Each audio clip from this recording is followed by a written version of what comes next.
नमस्कार। एक बार फिर से जेन्युइन क्लासेस में मैं आप सबका स्वागत करता हूं। और हमने पिछले वीडियो में 12th क्लास के संसाधनों के बारे में अध्ययन किया है। अगर किसी ने वीडियो नहीं देखा है तो हमारे डिस्क्रिप्शन में लिंक दिया हुआ है, वहां जाकर वीडियो देख सकते हैं और अपने नंबर पूरे से पूरे प्राप्त कर सकते हैं।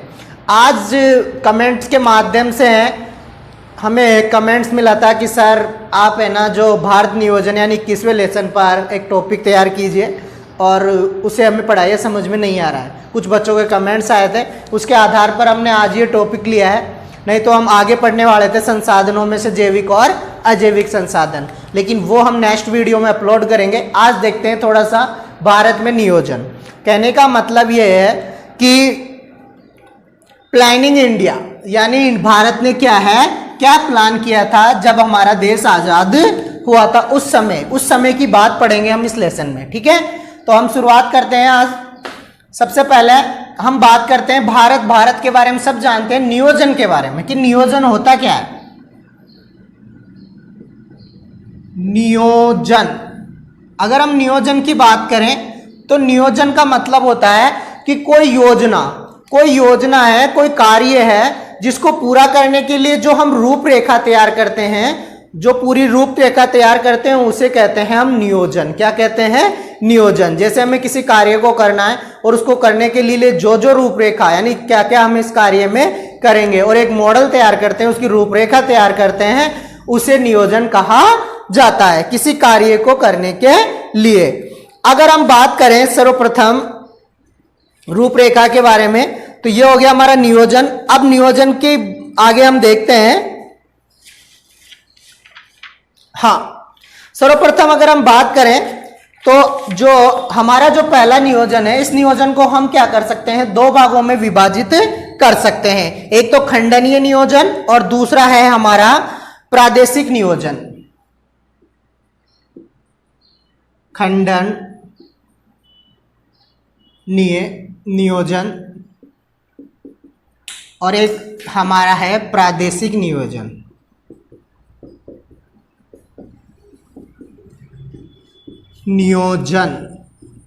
ठीक है, ये हो गया प्रादेशिक नियोजन। अब प्रादेशिक नियोजन में तो जो हमारे पास संसाधन है उनका उपयोग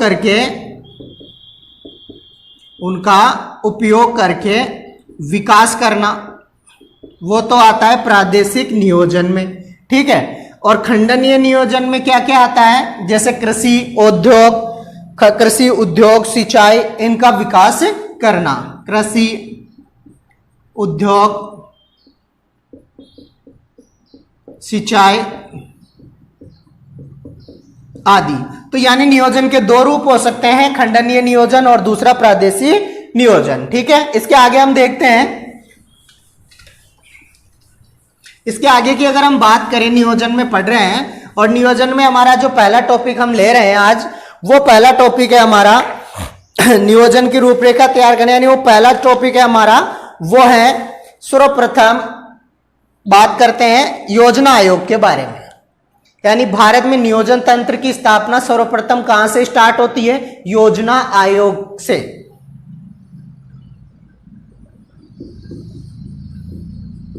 योजना आयोग, अगर हम योजना आयोग की बात करें तो योजना आयोग की सर्वप्रथम जो अध्यक्ष होते हैं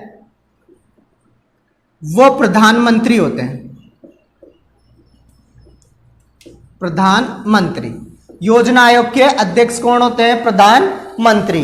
इसे आगे चलकर इसको योजना आयोग की अगर हम बात करें तो इसका नाम बदलकर नीति आयोग कर दिया गया है और नीति आयोग के अध्यक्ष को हो चाहे योजना आयोग के अध्यक्ष किसे कहा जाता है? प्रधानमंत्री को। ठीक है, अब हम योजना आयोग की बात करते हैं तो योजना आयोग है, उसका जो शुरुआत हुई थी वो 15 मार्च 1950 को हुई थी। इसका गठन हुआ था, यानी शुरुआत हुई थी। यह एक वैधानिक संस्था है। वैधानिक संस्था है। ठीक है, अब अगर हम बात करें इसके कार्य की अगर हम बात करें तो इसमें देश में जो भौतिक और अभौतिक पूंजी है उसे मानवीय संसाधनों का अनुमान लगाना, यानी जो हमारे पास भौतिक है और अभौतिक जो पूंजी है,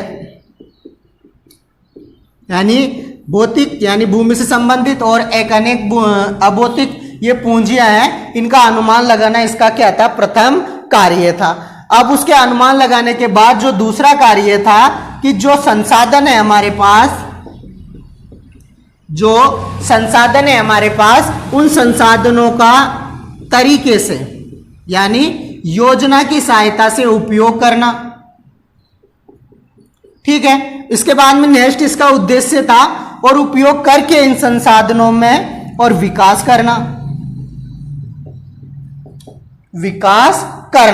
और सफलता, और यानी कहने का मतलब इसके आगे नेक्स्ट चौथा कार्य था इसका योजना आयोग का कि जो योजनाएं चला जा रही है उनके कार्य को देखना कि कार्य किस प्रकार किया जा रहा है। इसके लिए योजना आयोग का क्या किया गया, स्थापना किया गया। लेकिन स्थापना करने के बाद मैंने आपको बताया कि इसका नाम बदलकर क्या कर दिया गया, नीति आयोग कर दिया गया। यह नाम बदला था 1 जनवरी 2015 को। ठीक है, केंद्र सरकार द्वारा, किसके द्वारा, केंद्र सरकार द्वारा। ठीक है, इसके बाद में नेक्स्ट समझ में आ गया योजना आयोग। इसके बाद में देखते हैं आगे।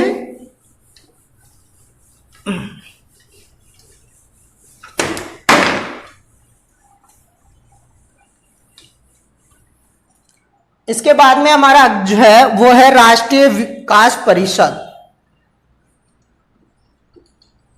राष्ट्रीय विकास परिषद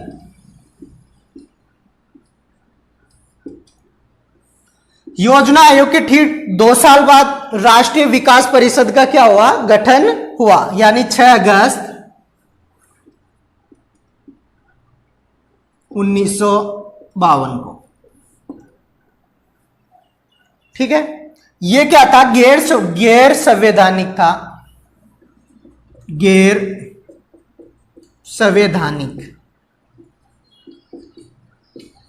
संवैधानिक का मतलब क्या होता है कि जिसका कोई संविधान में उल्लेख ना हो, यानी कि कहने का मतलब है संविधान में इसका कोई उल्लेख नहीं किया गया है राष्ट्रीय विकास परिषद का, इसलिए इसे गैर संवैधानिक कहा गया, गैर संवैधानिक संस्था कहा गया।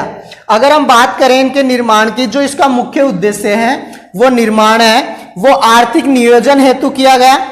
योजना आयोग में राज्यों के बीच यानी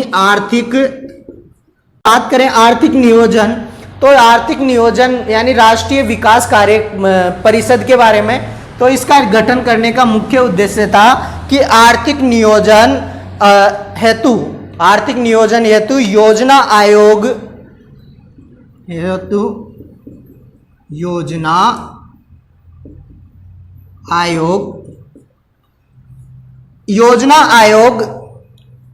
यानी राज्य और केंद्र सरकार के बीच समन्वय स्थापित करना। ठीक है, यह इसका मुख्य उद्देश्य था। अगर हम इस गठन का यानी गठन करने का, ठीक है, अगर हम बात करें इसके मुख्य उद्देश्य की यानी इसमें क्या क्या कार्य किए गए, तो पहला कार्य था कि विकास करना, राष्ट्रीय विकास करना, इसका पहला कार्य हो गया। दूसरे कार्य की अगर हम बात करें तो आर्थिक एवं सामाजिक पहलुओं का अध्ययन करना, आर्थिक एवं सामाजिक पहलुओं का अध्ययन करना, यानी कहने का मतलब जो हमारे आर्थिक संकट यानी गरीबी और जो सामाजिक है उसके बारे में अध्ययन करना और सरकार को अवगत कराना इसका मुख्य कार्य था। इस योजना का संचालन मूल्यांकन के आधार पर किया गया, यानी कि देखते हुए कहा किया गया भाई कि विकास हो रहा है या नहीं हो रहा है। इसका मूल्यांकन करने के लिए इस राष्ट्रीय विकास परिषद का निर्माण किया गया। ठीक है, इसके बाद में नेक्स्ट आता है राष्ट्रीय योजना परिषद, राष्ट्रीय आयोजना परिषद।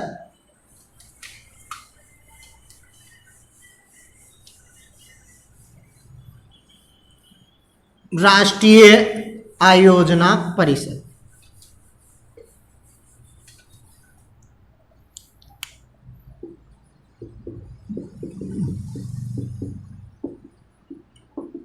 अगर हम राष्ट्रीय आयोजना परिषद की बात करें तो इसका गठन है जिसमें शामिल वाले हैं इंजीनियरिंग थे, अर्थशास्त्री थे और वैज्ञानिक थे आदि को इस आयोजना में शामिल किया गया और इनका मुख्य उद्देश्य था विकास करना या स्थिति को देखना।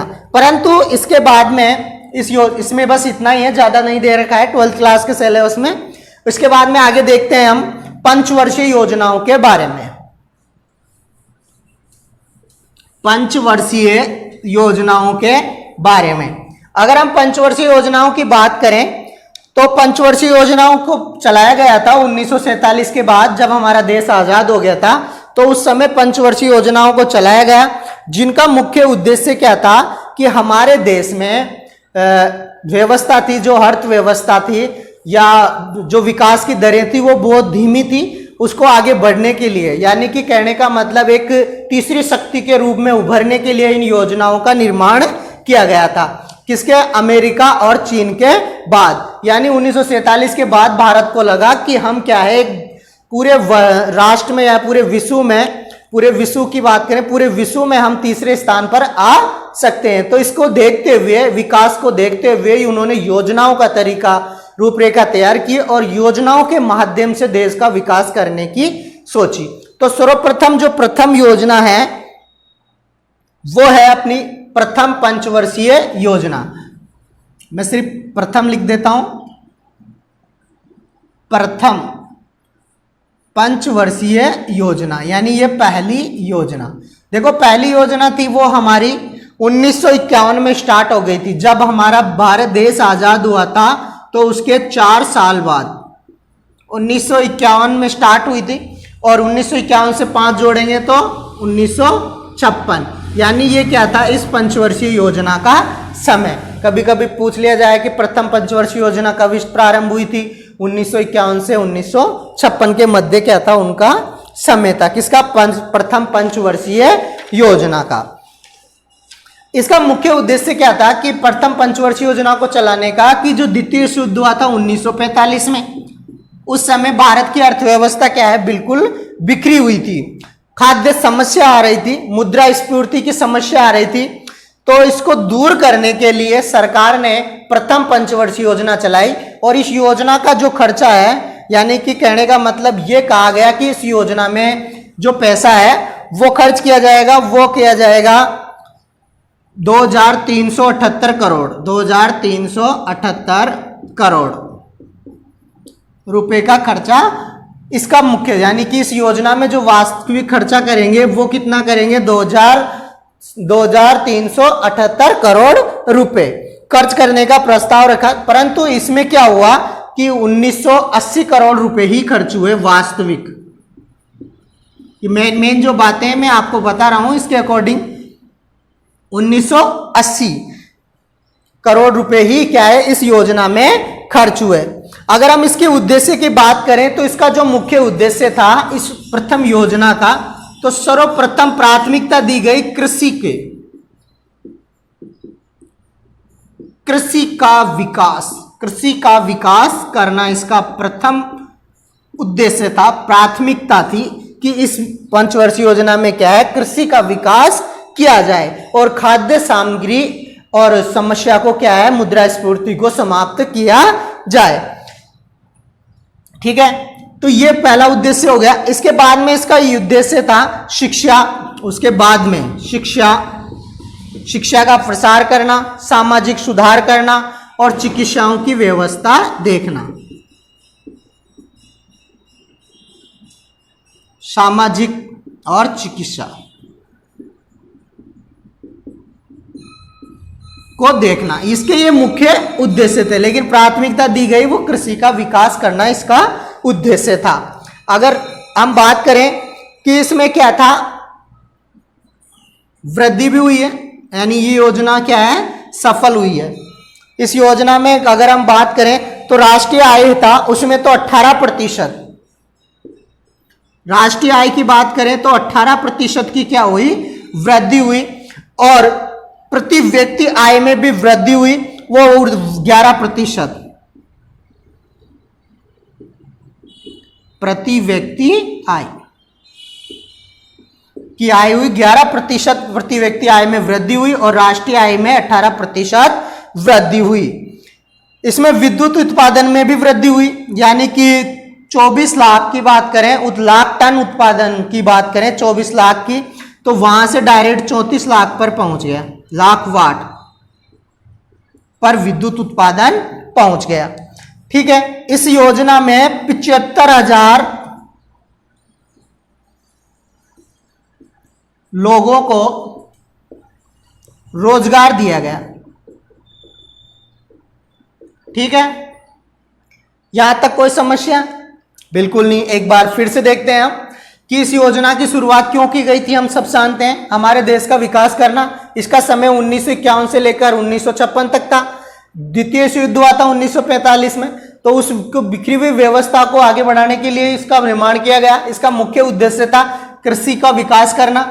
ठीक है, कृषि का विकास करना इसका मुख्य उद्देश्य था। उसके बाद में सामाजिक शिक्षा और चिकित्सालय पर इनका ध्यान था। इस योजना का जो मुख्य उद्देश्य, यानी कि जो उपलब्धियां हासिल की थी, उपलब्धियां हासिल की है, इस योजना में कोई कमी नहीं रही थी। इसका वास्तविक खर्चा था, यानी कुल खर्च करना था 2378 करोड़ रुपए, लेकिन इसमें खर्चा हुआ था 1980 करोड़ रुपए का। ठीक है, अगर इसमें क्या हुआ, उपलब्धियों की बात करें तो राष्ट्रीय आय में तो 18% की वृद्धि हुई और प्रति व्यक्ति आय में 11% की वृद्धि हुई। इसके बाद में अगर हम बात करें 24 लाख टन, लाख वाट था, जो बढ़कर 34 लाख हो गया विद्युत उत्पादन। क्या? विद्युत उत्पादन। फिर उसके बाद में 75 लाख लोगों को इसमें क्या है, रोजगार दिया गया। तो ये थी हमारी पहली पंचवर्षीय योजना। इसके बाद में देखते हैं हम दूसरी पंचवर्षीय योजना।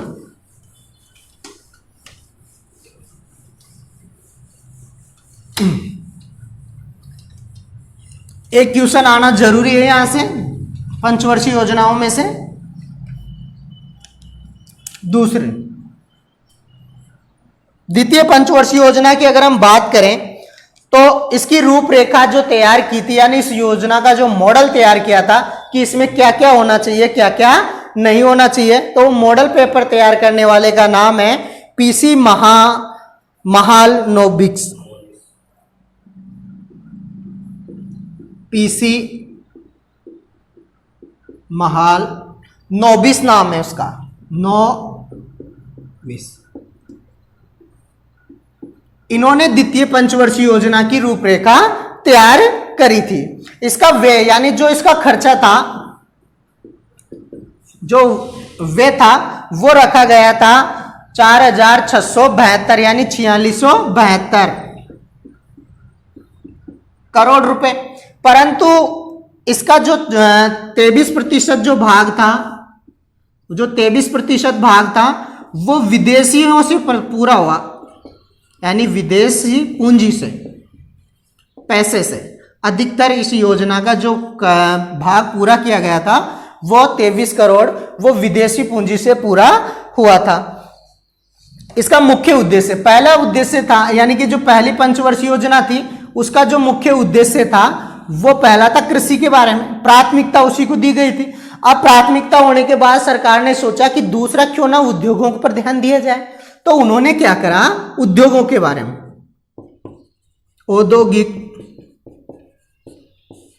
औद्योगिक वृद्धि करना या विकास करना, यानी ज्यादा से ज्यादा उद्योगों का विकास करना, इसी का मुख्य उद्देश्य रहा, प्राथमिक जो मुख्य उद्देश्य। इसके बाद में उन्होंने परिवहन के साथ में संचार,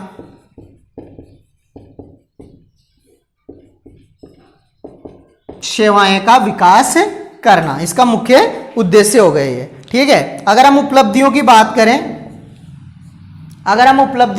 करें, तो जो उपलब्धियां हैं इसी में, वो उपलब्धि हासिल की बात करें तो इसमें क्या था, 20%, कितना 20% से जो विकास की दर रखी गई थी 25% रखा गया था। भाई इसमें 25% होना चाहिए, लेकिन ऐसा नहीं हुआ। इसमें मात्र जो विकास की दर थी राष्ट्रीय आय की वो 20% ही रह गई। और प्रति व्यक्ति आय को इन्होंने सोचा था कि 15% तो करना ही करना है इसमें, लेकिन ऐसा नहीं हुआ। मात्र 11% ही प्रति व्यक्ति आय रह गई इस योजना में। इस योजना में क्या था, लगभग 95 लाख लोगों को रोजगार भी प्रदान किया, रोजगार भी क्या करा उन्होंने, प्रदान किया। ठीक है, और लेकिन इस योजना में एक समस्या उत्पन्न हो गई, और वो समस्या थी मुद्रास्फीति और मूल्यों में वृद्धि। यानी जो मुद्रास्फीति थी उसमें क्या हो गई, इसमें वृद्धि हो गई। यानी कि कहने का मतलब वो समस्या हमारे देश में सामने आ गई। ये हमारी दो पंचवर्षीय योजनाएं हो गई है। अब देखिए तीसरी पंचवर्षीय योजना।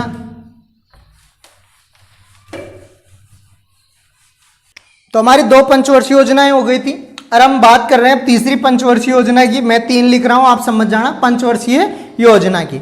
अगर हम बात करें तीसरी पंचवर्षीय योजना की, तो इसकी जो शुरुआत थी कंटिन्यू 3 परियोजना तक, तो आप 5-5 साल उसमें इन्वर्ट करते रहे, ऐड करते रहे, कोई दिक्कत नहीं।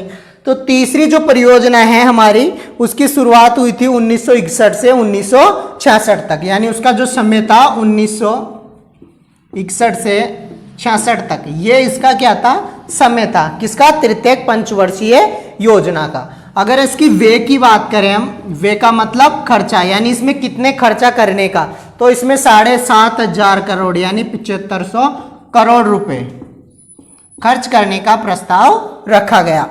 लेकिन जो इसका वास्तविक खर्चा था, वो जो प्रस्ताव रखा गया है उससे अधिक था। इसमें 8,577 करोड़ रुपए खर्च हुए, 8,577 करोड़ रुपए इसमें क्या हो गए, खर्च हो गए। यानी जो वास्तविक खर्चा था, ये जो खर्चे रखा गया था टारगेट, उससे ज्यादा इसमें क्या था, खर्चा हुआ था।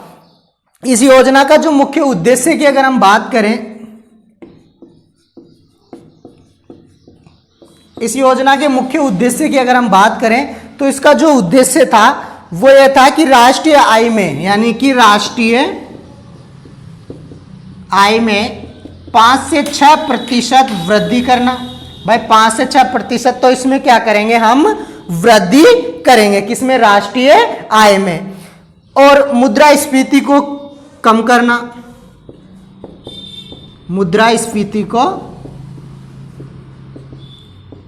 कम करना, इसका क्या था, कार्य था। एक तो राष्ट्रीय आय को में वृद्धि करेंगे, और मुद्रास्फीति में क्या है, कमी करेंगे, यानी उसको कम करने की कोशिश करेंगे। जो पहली दूसरी पंचवर्षीय योजना में क्या था, वृद्धि हो गई थी, किसमें, मुद्रास्फीति में। तीसरा था इसका औद्योगिक विकास करना, यानी उद्योगों में विकास करना। ठीक है, इसके बाद में रोजगार में उपलब्धि, यानी रोजगार की व्यवस्था करना।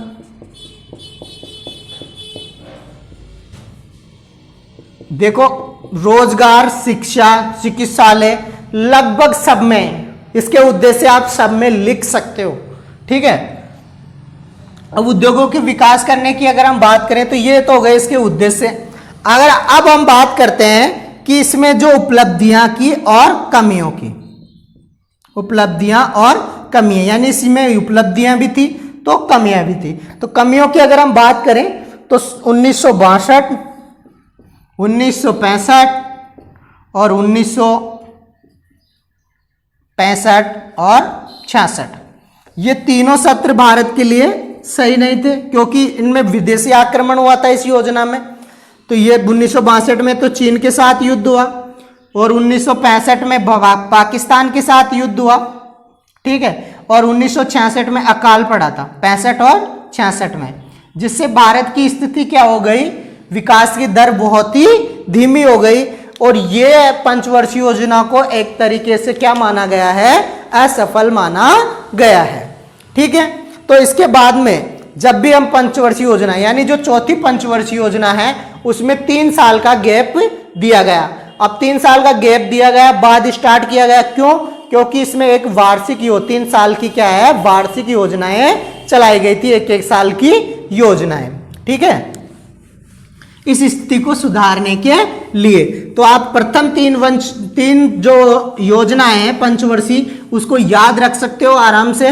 वो कैसे रख सकते हो कि पहली 3 जो पंचवर्षीय योजना है उसको तो हम कंटिन्यू ऐड करेंगे, और बाकी जो 3 परियोजना होने के बाद 1, 2 और 3 हो गई तो 3 साल का गैप दे दो। ऐसे अपन याद कर सकते हैं चौथी पंचवर्षीय योजना में। ठीक है, अब अगर हम बात करें 3 वार्षिक योजनाएं चलाई थी उसके बारे में भी थोड़ा सा जिक्र कर लेते हैं, थोड़ी सी है आपके सिलेबस में। वार्षिक योजना, 3 वार्षिक योजनाएं चलाई गई। ठीक है, ये योजनाएं 1966 से लेकर 1969 तक चलाई गई। इस योजना का जो व्यय था वो 6,625 करोड़ रुपए था। 6,625 करोड़ रुपए इस योजना का क्या था, व्यय, यानी एक खर्चा करना था इस योजनाओं में, किसमें, तीनों में मिलाकर। ये पहली जो योजना थी प्रथम, उसको तो कृषि में, यानी उसमें क्या है, कृषि का विकास किया गया। और जो दूसरी परियोजना थी, मतलब योजना थी जो वार्षिक, तो दूसरी और तीसरी, इन तीनों में क्या है, उद्योगों को महत्व दिया गया। उद्योगों को महत्व दिया गया। ठीक है, ये थी वार्षिक योजना। इसमें क्या है, विकास की धीमी, यानी इस योजना की युद्ध की वजह से यहां भी क्या है, विकास की जो धीमी गति थी वो बहुत ही क्या हो गई, धीमी हो गई। किसकी, भारत की। ठीक है, ये थी हमारी वार्षिक योजना जो बीच में चलाई गई थी, वो तीसरी पंचवर्षीय योजना के बाद ही चलाई गई थी। अब इसके बाद में नेक्स्ट देखिए आगे, चौथी पंचवर्षीय योजना। अब अगर हम बात करें चौथी पंचवर्षीय योजना की, तो जो चौथी पंचवर्षीय योजना थी हमारी, वो इन जो वार्षिक योजना थी उनके बाद चलाई गई थी। तो जो वार्षिक योजना थी हमारी 1969 तक थी। तो हम चौथी पंचवर्षीय योजना के समय की बात करें तो 1969 से लेकर 1974 तक, 1974 तक चौथी पंचवर्षीय योजना का क्या था, समय था। अगर हम इसके खर्चे की बात करें तो 15,902 करोड़ रुपए, 15,902 करोड़ रुपए की प्रस्ताव रखा गया था कि इस योजना में इतने पैसे हमें खर्च करना है, प्रावधान करना है। और ये पैसा ज्यादातर हम कहां खर्च करेंगे, सार्वजनिक क्षेत्रों में, सार्वजनिक क्षेत्रों में, जिससे क्या है, विकास हो सके, ऐसा कहा। अब इसके बाद में अगर हम बात करें 1969 से 74 की बात करें तो इस योजना का जो उद्देश्य था, इसका 2 उद्देश्य, यानी इस योजना के 2 मुख्य उद्देश्य थे। पहला, एक तो स्थिरता का विकास करना, पहला था विकास करना, विकास करना पहला उद्देश्य था इसका। ठीक है, दूसरा उद्देश्य था इसका आत्मनिर्भरता, दूसरा उद्देश्य था आत्मनिर्भरता। दूसरा उद्देश्य में देखिए, इनका जो मुख्य उद्देश्य था, दूसरे उद्देश्य की अगर हम बात करें तो इसने राष्ट्रीय आय में कम से कम 5.5 की वृद्धि करना, यानी 5% तो क्या है, हम इसमें वृद्धि करेंगे। विकास की दर की बात करें तो 5 पॉइंट, यानी विकास की जो दर है इसको बढ़ाएंगे और 5.7% इसमें क्या करेंगे, वृद्धि करेंगे, ऐसा कहा। कृषि के क्षेत्र में भी वृद्धि करेंगे, और कृषि के क्षेत्र में जो वृद्धि करेंगे वो करेंगे 4.6%, ऐसा कहा। ठीक है, और उद्योगों में भी वृद्धि करेंगे। यानी जो धीमी गति चल रही थी उसको भी क्या किया इन्होंने 8 से 10% उद्योगों में ये वृद्धि करेंगे हम। अब सबसे बड़ी बात समझिए इसको, सारी की सारी विकास इसी परियोजना में करना चाहा इन्होंने, चौथी परियोजना में, कि सारे के सारे विकास क्या करेंगे हम इसी परियोजना में कर लेंगे। लेकिन ऐसा नहीं हुआ, उल्टा हो गया। इसमें क्या हुआ, ये जो परियोजना थी बिल्कुल असफल रही। कौन सी रही, ये परियोजना असफल रही, इसमें कोई भी कार्य इनका सही तरीके से नहीं हुआ। अगर हम उपलब्धियों और कमियों की बात करें तो राष्ट्रीय आय में कोई वृद्धि नहीं हुई। कमियों की बात करें तो इसमें कोई वृद्धि नहीं हुई है। और अगर हम बात करें, बल्कि वृद्धि की बजाय उल्टा सिस्टम हो गया, 5.5 थी जो घटकर 3.5% रह गई। और खाद्य गिरावट, सामग्री में भी क्या हो गई, विकास में गिरावट आ गई, मूल्य में वृद्धि हो गया। और जो लाभ मिलना वाला था गरीबी को, जो लाभ था वो ज्यादातर उद्योगों और किसानों ने ले लिया, यानी कि कोई फायदा नहीं हुआ जो गरीब लोगों को फायदा। यानी ये योजना पूरी तरह से क्या रही, निसफल रही, असफल रही। ठीक है। इसके बाद में देखिए पांचवी जो योजना है हमारी परियोजना है पंचवर्षीय योजना। अगर हम बात करें पांचवी पंचवर्षीय योजना के बारे में अगर हम बात करें तो 1974 से लेकर 1979 इसका क्या था, समय था। लेकिन इस योजना में एक खास बात है, इसे केंद्र सरकार ने 4 वर्ष में समाप्त कर दिया था। 1 वर्ष पहले ही इसको क्या कर दिया था, समाप्त कर दिया था। अब इसमें क्या हुआ कि भारत में क्या है, तेल के कारण चोरी हो रही थी, एक मुनाफाखोरी चल रही थी, क्योंकि तेल का मूल्य क्या था, अधिक था। उसको कम करने के लिए, विकास करने के लिए, उसकी समस्या को समाप्त करने के लिए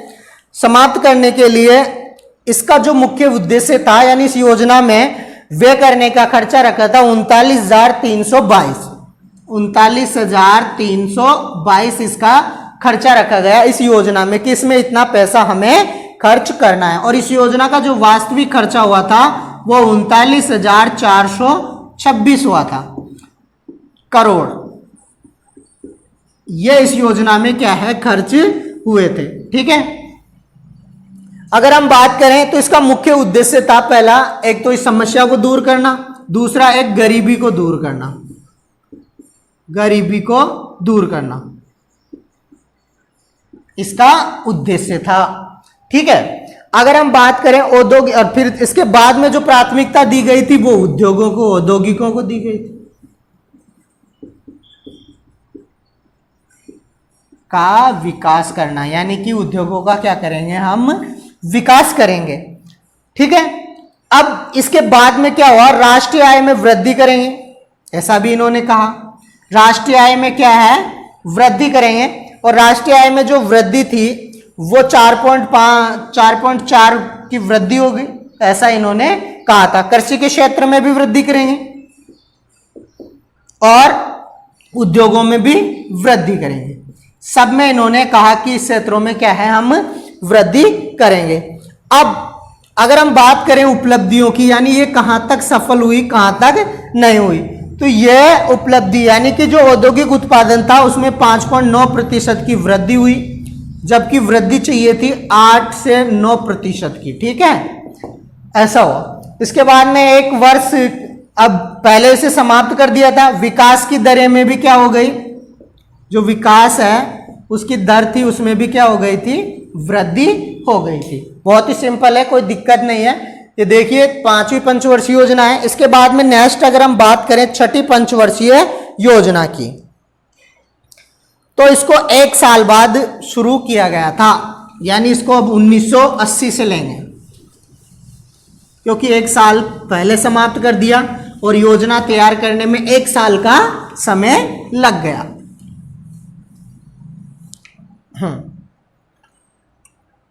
अगर हम बात करें यहां पर छठी पंचवर्षीय योजना, छठी पंचवर्षीय योजना का समय था 1980 से लेकर 1985, ये इसका समय था। ठीक है, इस योजना को 2 बार तैयार किया गया था, 1979 से और 1980 में। और इसको योजना की जो अवधि थी, जो समय था, उसको संक्रमण कालीन कहा गया। संक्रमण कालीन अवधि कहा गया या योजना कहा गया। ठीक है, इस योजना को 2 बार, इसका जो व्यय था वो 97,500 करोड़ रुपए इसमें खर्च करने थे, परंतु इसका जो वास्तविक खर्चा था वो 110,821। ठीक है, यानी कि कहने का मतलब ज्यादा खर्च हुआ इसकी तुलना में जो वास्तविक खर्चा था उसमें। अगर हम बात करें इसके उद्देश्यों की, तो जो उद्देश्य था वो था गरीबी निवारण। गरीबी निवारण इसका क्या था? उद्देश्य, यानी गरीबी निवारण करना इसका मुख्य उद्देश्य रह गया था। दूसरी बात, गरीबी निवारण के साथ साथ था बेरोजगारी को दूर करना।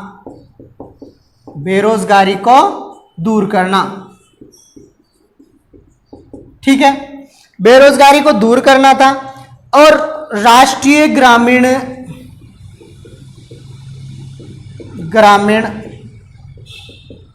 योजना या रोजगार कार्यक्रम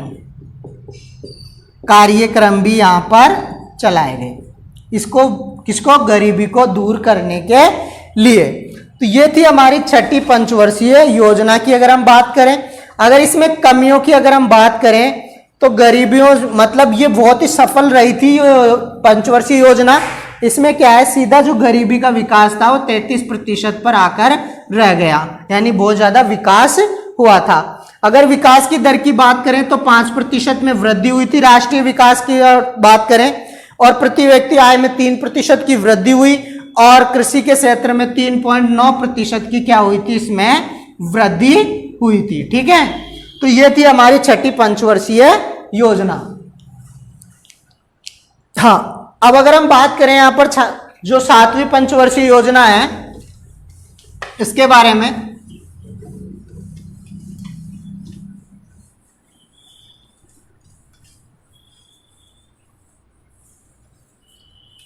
जो 7वीं पंचवर्षीय योजना है हमारी, वो जो 7वीं पंचवर्षीय योजना की बात करें तो 1985 से लेकर 90, तो इसका जो मुख्य उद्देश्य था, जो हमारे खाद्य सामग्री थी, अगर उद्देश्य की बात करें तो खाद्य सामग्री, जो खाद्यान्न आपूर्ति थी उसको बढ़ाना था, यानी उसमें वृद्धि करना था। इसके साथ साथ रोजगार वृद्धि करना था, रोजगार में वृद्धि करना, यानी कि कहने का मतलब जितने भी हमारे जो उद्देश्य थे 7वीं पंचवर्षीय योजना में, ज्यादातर जो फोकस था हमारा खाद्य सामग्री यानी जो खाद्य आपूर्ति और रोजगार को बढ़ाना था। और गरीबी रेखा से नीचे जो लोग जीवन यापन कर रहे थे उनके स्तर को क्या है, ऊंचा उठाना इसका मुख्य उद्देश्य था। देखिए सर, सारे उद्देश्य हैं लगभग सेम है। हमने जब भी बात करी है जिस परियोजना में भी, वो परियोजना में रोजगार, औद्योगिक, कृषि, सिंचाई, संचार के साधन, परिवहन के साधन, इनके बारे में हमने जो उद्देश्य हैं उन्हीं को बढ़ावा दिया है। ठीक है, अब इसमें क्या कहा गया, अगर हम उद्देश्य, इसमें कहा गया कि जो प्रतिशत यानी कि जो उपलब्धियों की अगर हम बात करें तो इसमें जो 33% यानी जो 37% जो था 33 से वो 37% की वृद्धि हो गई, यानी 3% की वृद्धि हो गई किसमें, रोजगार में, यानी ज्यादा से ज्यादा रोजगार देने की कोशिश की गई। अगर हम बात करें जो जीवन यापन करने वाले जो गरीब लोग थे उनको फायदा मिला है, यानी उनको इस योजना में लाभ दिया गया है। ठीक है, तो ये थी हमारी 7वीं पंचवर्षीय योजनाएं। ठीक है, देखिए बहुत सिंपल है टॉपिक, कोई दिक्कत नहीं है। पंचवर्षीय योजना में हमने प्रथम पंचवर्षीय, आपको अगर सन की बात करें तो सन में हमने देखा था कि प्रथम जो 3 पंचवर्षीय योजनाएं वो क्रम वाइज थी, याद कर सकते हैं। और जैसे ही 3 योजनाएं खत्म होती है और 3 ही साल का आप क्या कर दो, उसमें गैप दे दो। 3 ही साल 3 योजना के बाद फिर 2 योजना होती है, फिर आप ही गैप दे दो एक, फिर 2 योजना होती है, फिर 1 साल का गैप है। तो उसी प्रकार हम इसको योजनाओं के सन को याद कर सकते हैं। ठीक है, ज्यादा से ज्यादा सभी कॉमन है। तो आज की इस वीडियो में इतना है। जब भी नेक्स्ट पार्ट होगा हम इस योजना के आगे के बारे में अध्ययन करेंगे। अगर आपको कोई लेसन पढ़ना है तो आप कमेंट्स करके बता सकते हैं। अगर वीडियो समझ में आए तो लाइक कीजिए, शेयर कीजिए, कमेंट्स कीजिए। जय हिंद।